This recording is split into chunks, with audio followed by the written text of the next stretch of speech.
तो hey guys, स्वागत है आप सभी का स्वाति की देसी रसोई में। जैसा कि मैं आप सभी के लिए अच्छी अच्छी रेसिपी लेकर आती रहती हूँ और इजी तो आज भी मैं आपके लिए बहुत ही ज़्यादा इजी रेसिपी लेकर आई हूँ जो खाने में बहुत ही ज़्यादा टेस्टी है और घर के ही रखे सामान से बिल्कुल बनकर तैयार हो जाती है और बहुत ही ज़्यादा टेस्टी लगती है और सभी को बहुत ही ज़्यादा पसंद आती है। तो चलिएगा बनाना स्टार्ट करते हैं हम। चावल तो सभी के घर में बच जाते होंगे, तो अब आपको चावलों को फेंकना नहीं है। आज मैं आपके लिए बहुत ही ज़्यादा टेस्टी सा नाश्ता लेकर आई हूँ, बिल्कुल बचे हुए चावलों का। तो देखिएगा, ये 1 डोंगा के करीब मेरे पास चावल बचे हैं रात के जो हैं। तो अब मैं इनको एक मिक्सी जार में डाल लूँगी। मैं इनसे आपको बहुत ही ज़्यादा टेस्टी एकदम यम्मी सा नाश्ता बनाकर दिखाऊँगी जो खाने में बहुत ही ज़्यादा टेस्टी लगता है और बच्चों को तो बहुत ही ज़्यादा पसंद आता है। तो चलिएगा, मैंने सारे चावलों को, 1 डोंगा चावल थे मेरे पास, उन सबको मैंने मिक्सी जार में डाल लिया है। तो चलिएगा, अब थोड़ा सा मैं इसके अंदर 2 से ढाई चम्मच के करीब सूजी ऐड कर दूंगी। चलिएगा, अब मैं इसके अंदर पानी डाल देती हूँ आधा कप के करीब। अब मैं इसको अच्छे से पीस लेती हूँ, एक स्मूथ सा पेस्ट बना लेती हूँ। तो देखिएगा, मैंने चावल को और सूजी को अच्छी तरीके से पीस लिया है। तो कितनी ज़्यादा अच्छा सॉफ्ट बिल्कुल बनकर तैयार हो गया है। तो चलिएगा, मैं इसमें नमक ऐड कर देती हूँ स्वाद अनुसार।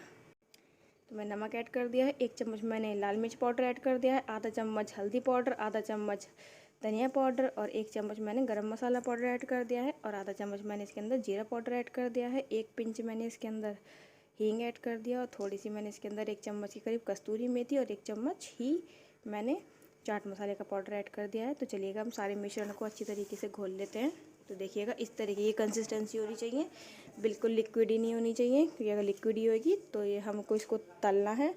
तो जब आप तलोगे तो ये बिल्कुल फैल जाएगा। तो चलिएगा, अब मैं इसके अंदर 2 चम्मच बिल्कुल भर के कॉर्नफ्लावर ऐड कर देती हूँ। अगर आपके पास कॉर्नफ्लावर नहीं है तो आप अरारोट का भी इस्तेमाल कर सकते हैं। अरारोट से इसके अंदर अच्छी सी एक बाइंडिंग आएगी। तो चलिएगा, जैसे कि आप सभी घर में नमकीन आती होगी तो उसकी थैली होती होगी या फिर नमक की थैली होती होगी, तो आज मैं इसमें इस थैली में बनाऊंगी, नमकीन की थैली में। तो मैंने नमकीन की थैली को एक गिलास में रख लिया है। अब मैं सारे पेस्ट को, जो ये मैंने बना के रखा है, अब मैं सारे पेस्ट को उस थैली के अंदर ट्रांसफ़र कर दूंगी। आपके घर में अगर नमक आता हो तो आप नमक की थैली में भी बना सकते हैं इसको, उसमें भी बिल्कुल अच्छे से बन के तैयार होगा। तो चलिएगा, अब हम इसको सेट कर लेते हैं अच्छे से। इसके सारे कॉर्नर्स को मिला के हम इसको रबड़ से बंद कर देंगे, ताकि ये जब हम इसको दबाएं तो ये ऊपर से निकले ना। तो देखिएगा, मैं अच्छी तरीके से इसको सेट कर लूँगी। अगर आपके पास पाइपिंग बैग हो, वो जो आता है जिससे हम केक को डेकोरेट करते हैं, तो आप उसमें भी बना सकते हैं। तो देखिएगा, मैंने रबड़ लगा लिया और उसके एक साइड को हाथ से पकड़ लिया है। तो बिल्कुल बहुत ही ज़्यादा अच्छे से बनकर तैयार होंगे हमारे आज जो हम नाश्ता बना रहे हैं। चलिएगा, मैं कैंची से इसके कॉर्नर को काट देती हूँ। तो देखिएगा, जिस भी तरीके से आपको कॉर्नर काटना हो आप उसमें काट सकते हैं, मोटा तो मोटा, पतला तो पतला। तो देखिएगा, मैंने तेल गर्म होने रख दिया था कढ़ाई में। तो हम इस तरीके से अब इसके स्नैक्स तोड़ लेंगे। आप चाहे तो लंबे तोड़ सकते हैं, क्योंकि गोल ये टूटेंगे नहीं, क्योंकि ये चिपकते नहीं हैं आपस में। तो इस तरीके से आप लंबे लंबे इसके कुरकुरे तोड़ सकते हैं। एकदम कुरकुरे स्नैक्स बनकर तैयार होते हैं ये खाने में बहुत ही ज़्यादा टेस्टी लगते हैं। और अगर आपके घर में गेस्ट आ गए हों और आपके पास कोई नमकीन वगैरह नहीं हो, तो आप ये भी बनाकर उनको सर्व कर सकते हैं। उनको बिल्कुल भी पता नहीं चलेगा कि आपने किस तरीके से ये बनाया है, क्योंकि ये खाने में लगते ही इतने ज़्यादा टेस्टी हैं। तो देखिएगा, मैं सारे ऐसे ही करके सारे कुरकुरों को इसके अंदर डाल दूँगी, एकदम स्नैक्स को। तो देखिएगा, हमारे स्नैक्स जो हैं चावल के, वो अच्छे से पक चुके हैं। इस तरीके से गोल्डन ब्राउन हो जाए तो आपको सबको थोड़ा थोड़ा करके बाहर निकाल लेना है। तो चलिएगा, इसी तरीके से मैं बाकी के सारे स्नैक्स भी तोड़ के तैयार कर लेती हूँ। बिल्कुल इंस्टेंट स्नैक है ये। होली पर आपके यहाँ बनती होंगी चावल की कचरी, ये बिल्कुल खाने में उसी तरीके से टेस्टी लगते हैं।